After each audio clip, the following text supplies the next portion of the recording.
Welcome to Scholar Trading. In this video, I'm going to talk how to use the big three. The big three are what I consider the three most important indicators slash tools in order to properly analyze your charts. These three are Fibonacci, exponential moving averages, and pivot lines. Okay.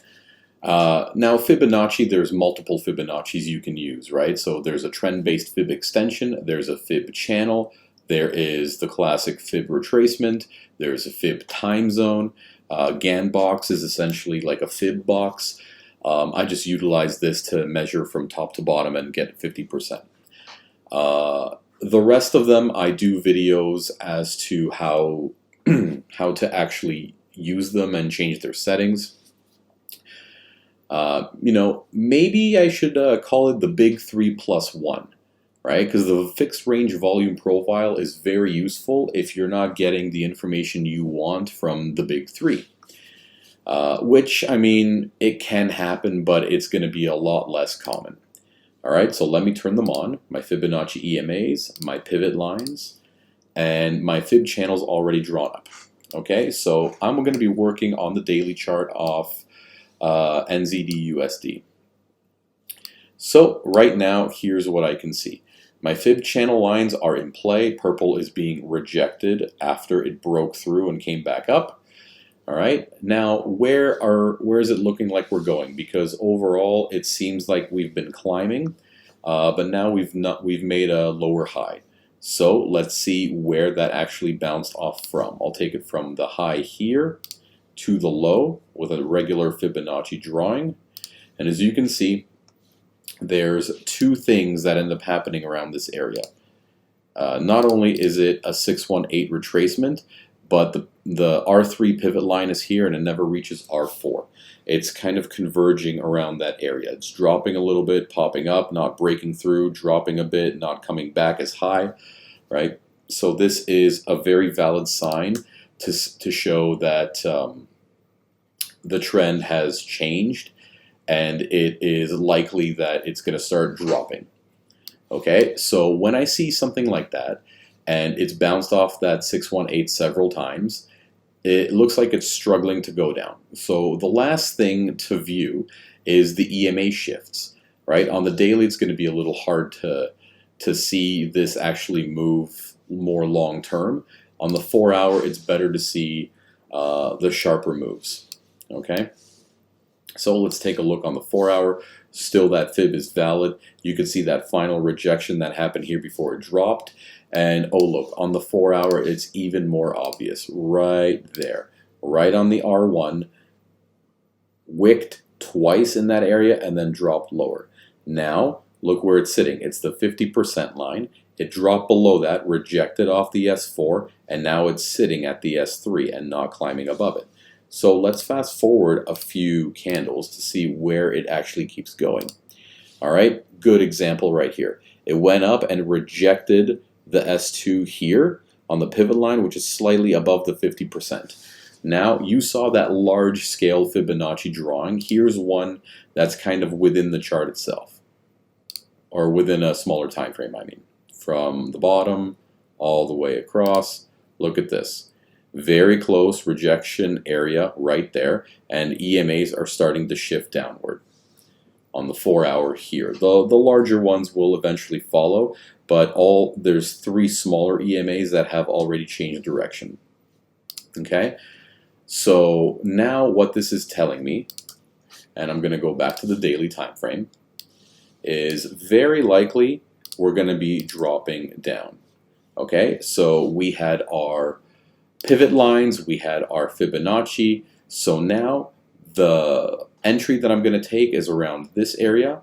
I always like to take the 618s. I don't know if it's going to actually pop up that high. It seems to be rejecting around that area. So now that it dropped, let's do the 50%. The stop loss is going to have to be a little bit higher than what I like. But again, if we take a little bit of a later entry but still know where the direction is going, right, I'm going to put it slightly above that high, because once it breaks that, it's showing us that it's going to start climbing. Okay, so here we go. I'll take that to the previous low. So 2.38. And again, depending on how it starts going, I might extend the TP. So let's see what happens. Okay, so as you see, I didn't actually take the entry. I waited to see what would actually occur. So it did go up to the 618 and it did make a new high.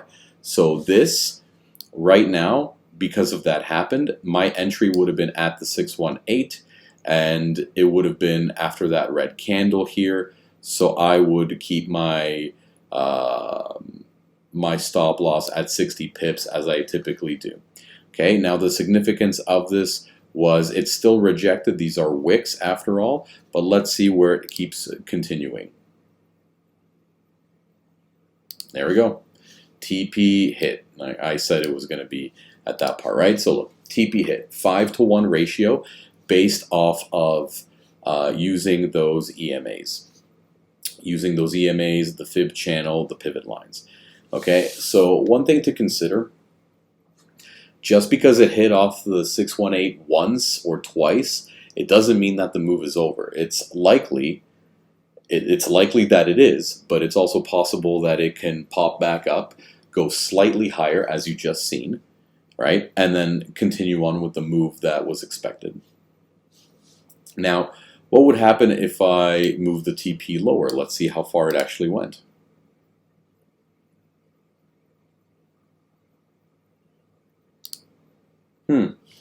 See, doesn't really seem worth it, does it?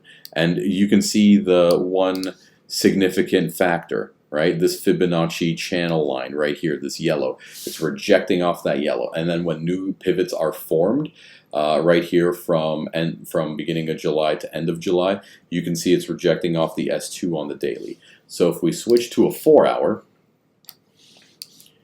and why are my candles all messed up? All right, switch to a 4-hour. There we go. All right, let's see the information that we can pick up from here. All right, so it rejected off here. It pulled back up, but how high did it pull up? Right, the last significant point that we have is here. This little pullback before it kept going down. So that's my high to my low right here. Let's draw it across. Right there, and that's where we made a new low. But you can see where it's rejecting from. It kind of hovered around the 618. It dropped back down, didn't go as low as expected, right? It did not break the previous low. Then it went higher, but it's still in the golden zone, and then it just kept dropping. And look, in the golden zone, it rejected off the R4. And to top it off, it rejected off that 233 EMA that I have drawn, the white one, right? So that's kind of a triple rejection right here. It's also a good sign to show that this is going to be moving down. Okay, now watch. A little fib within a fib, right? From this high to this low of that candle, look at that, 618 area. I know it's hard to see. I'm going to get rid of some of the drawings just so you can tell, and I can delete that one too, okay? But now watch, okay? Once I zoom into that. Just a very simple EMA drawing, or a Fibonacci drawing, pardon me. Okay, it was just within that one daily move. Okay, you could see where it rejected from. I mean, it was the white EMA. Now it's the black because it's a lower time frame. But look, here's the high. Here was the low. Look where it pulled back to 618, and then it continued dropping. Right. So the greatest ways to tell is if you have those long-term Fibonacci's drawn up and you switch to a lower time frame and there's kind of a fib within like 1 or 2 days time span, this is the perfect spot for taking another entry, right? And having your stop loss slightly above the 786. As you've seen, it rarely breaks through it unless the trend has changed. But we know on the larger time frames, everything where we're at, okay, everything, the larger EMAs are pointing down. So that's a pretty safe bet to say, hey, you know what? I think we're going to continue to drop. So that's 25 pips. And let's see how far that would have went within one day, basically, right? I mean, it's 2 days. 1 day and 8 hours, it dropped 137 pips, which is about almost a 5.5 to 1 ratio. Right, that's pretty good. And as we've seen before, it kind of went past that line, but it didn't really drop too much further. So my TP would be that Fibonacci channel. So 4.75, it's still a good trade to be in for maybe a day and a bit, right? Now, what's the significance afterwards, right? There is a potential that it's going to pull back once again, but we don't really know for sure.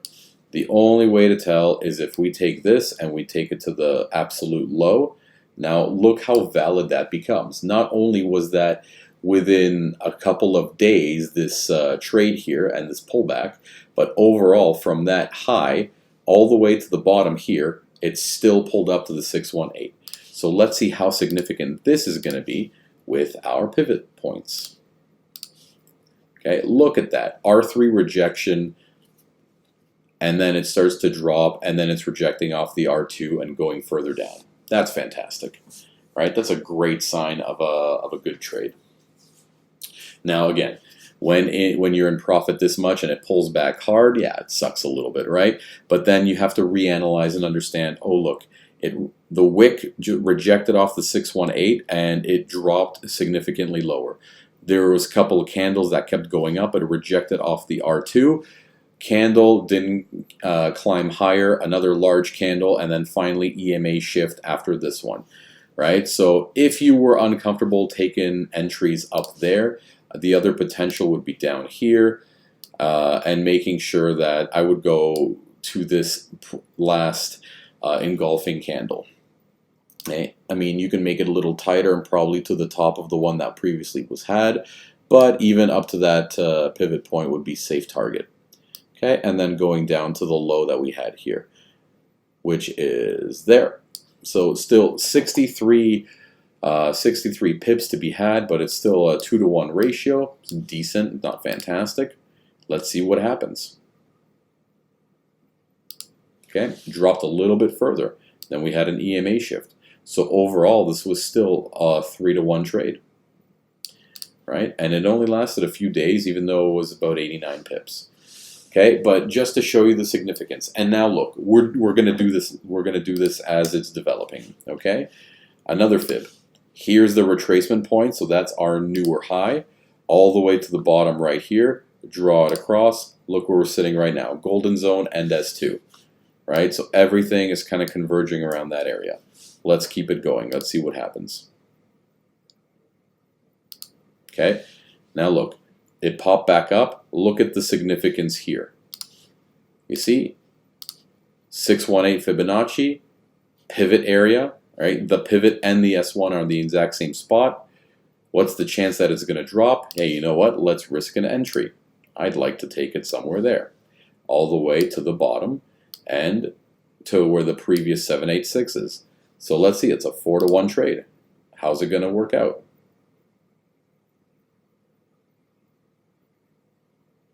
Oh, pretty close. So you see that wick, and as soon as it rejected off there, the S4, that tells me that trade would have been over, right? So a 2 to 1 close, not the worst thing in the world, but the best potential would have been a 3 to 1 trade.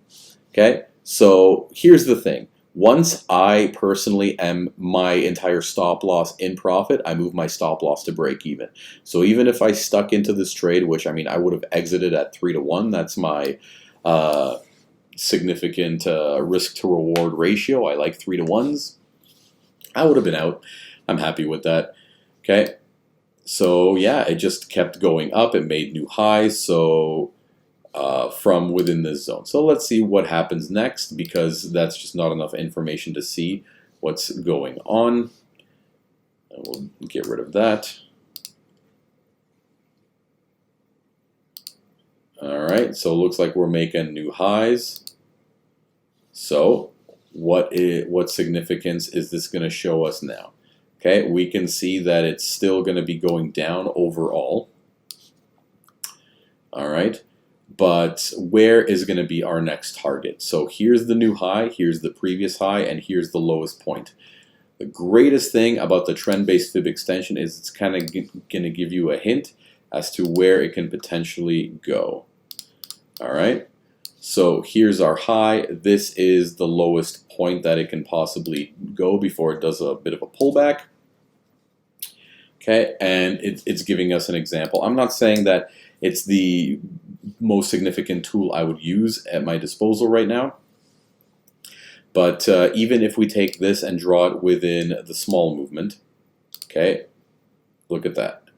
It shows you in that zone where it's going to peak and then start reversing. Okay, and this is kind of within a smaller move. Okay, so this looks like an area of reversal. Wait for an EMA shift before taking an entry off that kind of thing. Okay, so EMA shift happened here. Personally, I don't like taking them when they're large candles, but just for example's sake, let's see what happens, okay? 60 pips stop loss. This is when it's going to be a little bit unreasonable. And we'll take it to the previous low. So 2 to 1, not fantastic for me, but let's see what happens.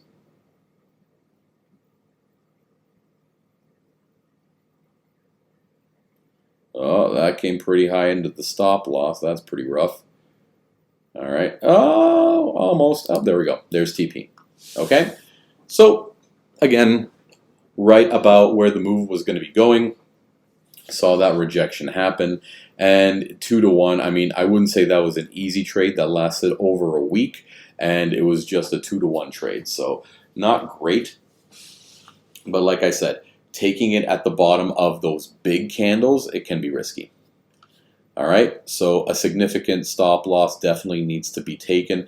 As you can see, I used the brown EMA right here, which is my 610, as the liquid resistance, and it pretty much happened right there. It did not climb higher, and it came close, but it didn't break through, right? And then, who knows, maybe I would have stayed into the trade, maybe not. Doesn't really matter. It was just a projection, at least a minimum of 2 to 1. But this kept going, you know, let's see how much it would have actually gotten. I'll speed this up a little bit. Here we go. Oh, see? Not worth it, is it? So that's the one thing what people just don't get. If they want to keep letting it ride, great, give it a shot. But my issue is that, you know, you may be in for a rude surprise. And remember what I did before, the longer term trend-based extension. So let's see how that looks like. Crazy, right? Popped in there and it reversed. So it shows you the validity of the trend-based extension. And now it's kind of make a new high, possibly taking another sell. But whatever the case is, you see how valid the big three are. Fibonacci combined with pivot points, combined with EMA, it's going to be fantastic. All right. Once you learn how to utilize all three in your trades, especially your market structure setups, it's going to be next level stuff. You know, just make sure you do your reasonable stop loss, and you're not going to have anything to worry about. All right, guys. Thanks for watching. I'll see you in the next video. Take care.